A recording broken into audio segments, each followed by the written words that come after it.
So the Panicam's not the only thing threatened by the looming government shutdown. The Senate just voted to strip out the Obamacare delay from the budget bill. So now we're closer to the shutdown.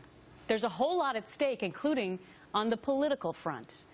Joining me now, Sarah Palin, Fox News contributor and former governor of Alaska. Good morning. No, look what I did, Governor. I'm used to saying good morning, and now I'm in the afternoons. I need to say good afternoon, Governor Sarah Palin. You know what? It's still morning here in Alaska, so you're spot on. And congratulations on this new chapter of your life. Well, I guess we're just going to be real here for the next couple of minutes together. Right. Thanks so much for your time. Speaking of animals, I saw this article that you wrote about hunters and flushing dogs, and you used this analogy to talk about members of Congress. So explain for everyone who you meant by flushing dogs and what they do.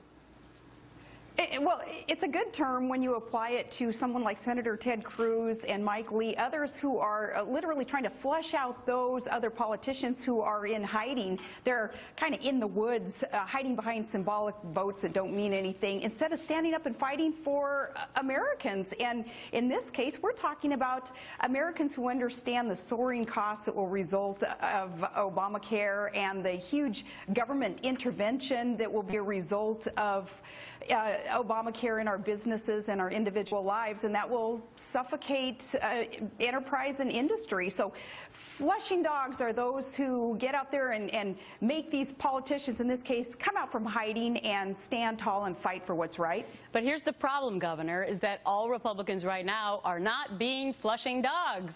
I mean, you have a real division the Republican Party right now. In fact, you have Senator Tom Coburn saying that if this whole government shutdown happens tonight, Republicans will fold like hotcakes. How are you going to bring them all into the fold?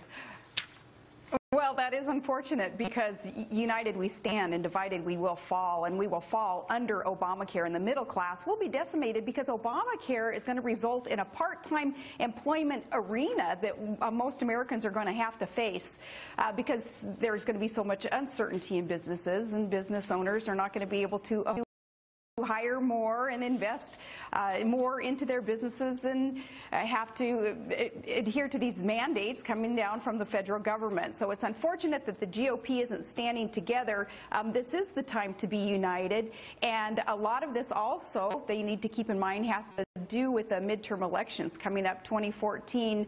I think if they would stand united, it would send a message to, say, the red state Democrats who are up for re-election and are going to have to face constituents who understand the dangers of Obamacare. You also talked